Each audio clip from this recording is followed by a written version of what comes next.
તમે કદાચ અનુભવ્યું હશે કે વજન વધારવું એ દુનિયાનું સૌથી સહેલું કામ છે, પણ જ્યારે એ જ વજન ઘટાડવાની વાત આવે છે ત્યારે તે એક મોટો પહાડ ચડવા જેવું મુશ્કેલ લાગે છે.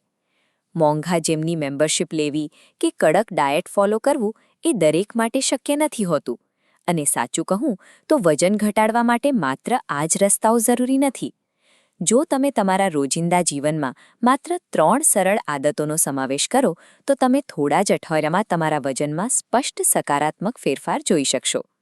આમાં કોઈ ભારે મહેનતની જરૂર નથી. જરૂર છે માત્ર સાતત્યની. તમારે થોડા અઠવાડિયા સુધી આ નાના ફેરફારોને નિયમિતપણે વળગી રહેવું પડશે. વજન નિયંત્રિત કરવાનો અર્થ જીવનશૈલીને સંપૂર્ણપણે ઉથલાવી નાખવો એવો નથી થતો.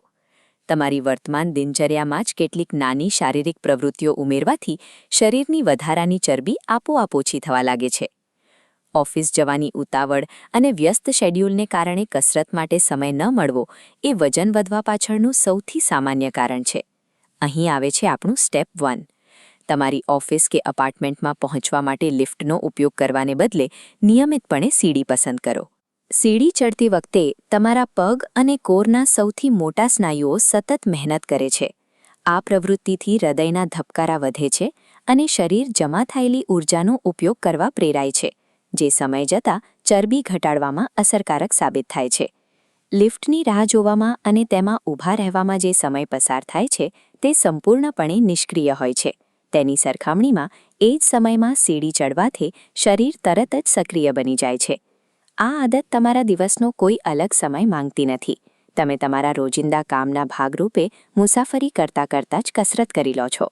દરરોજ લિફ્ટ છોડીને સીડીઓ ચડવાથી તમે તમારા મુસાફરીના સમયને સીધા જ દૈનિક ફેટ બર્નિંગ મિકેનિઝમમાં ફેરવી શકો છો. મુસાફરીના સમયનો ઉપયોગ કર્યા પછી વજન ઘટાડવાની પ્રક્રિયાને વધુ ઝડપી બનાવવા કોઈ એક ચોક્કસ શારીરિક પ્રવૃત્તિ ઉમેરવી જોઈએ.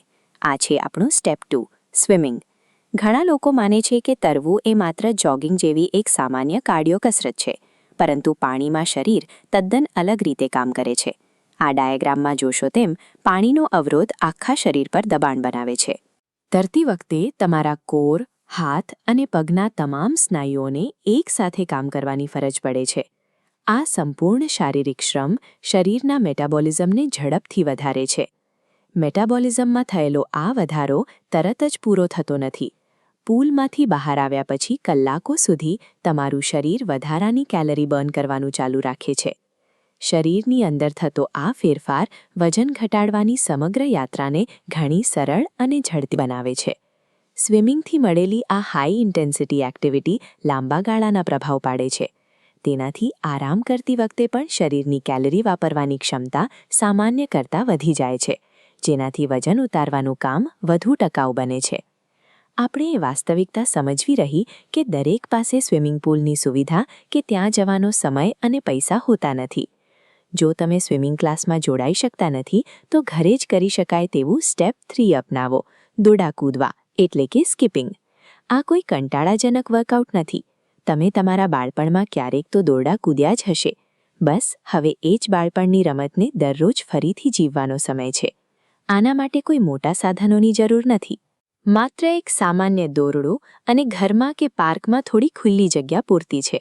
સ્વિમિંગની જેમ જ સ્કીપિંગ પણ આખા શરીર માટે એક ઉત્તમ કસરત છે, જે તમારા હૃદય અને સ્નાયુઓ બંનેને મજબૂત બનાવે છે.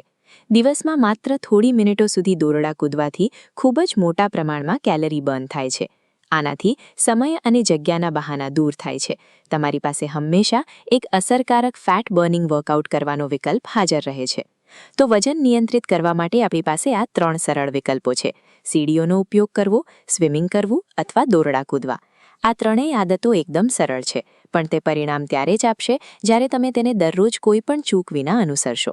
માત્ર થોડા જ અઠવાડિયાની નિયમિતતા પછી તમે જોશો કે તમારા કપડાં વધુ સારી રીતે ફિટ થઈ રહ્યા છે, વજન કંટ્રોલમાં આવી રહ્યું છે અને તમારી રોજિંદી ઊર્જામાં નોંધપાત્ર વધારો થયો છે. આજે જ નક્કી કરો, આ 3માંથી કોઈ એક આદત પસંદ કરો અને તેને આજથી જ તમારી દિનચર્યાનો ભાગ બનાવો. જો તમને આ માહિતી ઉપયોગી લાગી હોય તો વિડીયોને લાઇક કરો અને ગુજરાતીમાં આરોગ્યની વધુ પ્રેક્ટિકલ માહિતી મેળવવા માટે અમારી ચેનલને સબસ્ક્રાઇબ કરો. વજનને નિયંત્રિત કરવા માટે પરફેક્ટ ડાયટની રાહ જોવાની જરૂર નથી. રોજિંદા જીવનમાં શરીરને થોડું વધારે સક્રિય રાખવાનો એક નાનો નિર્ણય પૂરતો છે.